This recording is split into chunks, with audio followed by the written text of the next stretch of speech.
Okay, అంటే 20 లోపల విభాజ్యం ఉన్న సంఖ్యలను మనము 10 లోపల విభాజకం ఉన్న సంఖ్యలసే మనం భాగించడానికి ఇది మనము వాడుకోవచ్చు. ఓకేనా? ఇదంతా చదువు ఒకసారి. 12 డివైడెడ్ బై 4. 12ను దేనిచే భాగించాలి? 4చే భాగించాలి. ఇదిగో డివైడెడ్ బై 4. ఓకేనా? ఇప్పుడు మనము 12 కార్డులు అమర్చాలి దీనిలో. ఓకే, పెట్టు. 12 కార్డులు అమర్చు. 1 2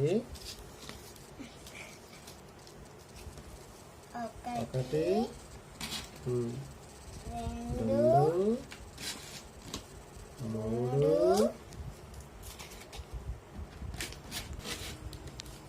11 12.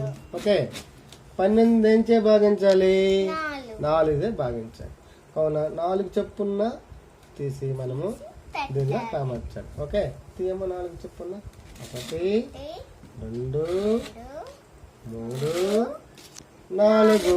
ఇక్కడ పెట్టి 1. ఓకే, సమాస్. మళ్ళీ 1 2 3 4. దీనిలో పెట్టు.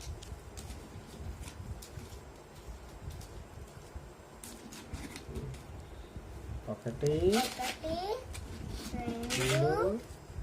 4.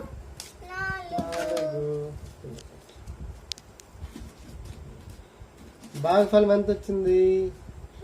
3. శాస్త్రం ఉందా? ఏం లేదు. కొంత శాస్త్రం ఏంటి? 0, 0. ఓకే, ఇదే రకంగా మనము 14 డివైడెడ్ బై 3. 14 దేనిచే భాగించాలి? 3చే భాగించాలి. ఇదిగో 3. Okay, divided by 3.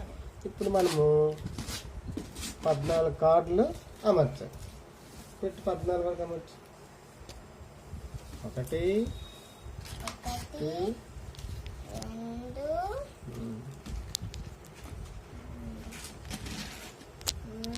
3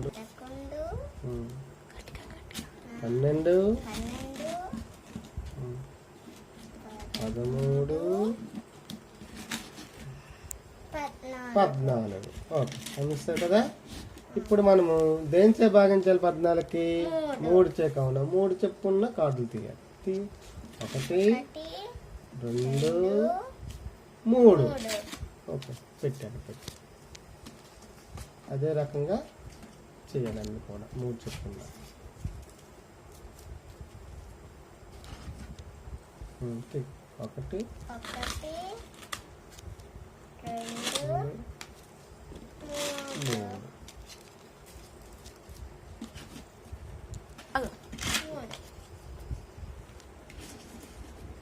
ఎన్ని మిగిలాయి?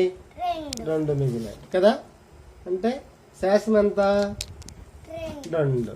భాగఫలం ఎంత? 4. ఇది 4. ఓకేనా? ఈ రకంగా మనము 20 లోపల విభాజ్యం గల సంఖ్యలను మనము ఒక అంక సంఖ్యలతో భాగించడం చేయవచ్చు.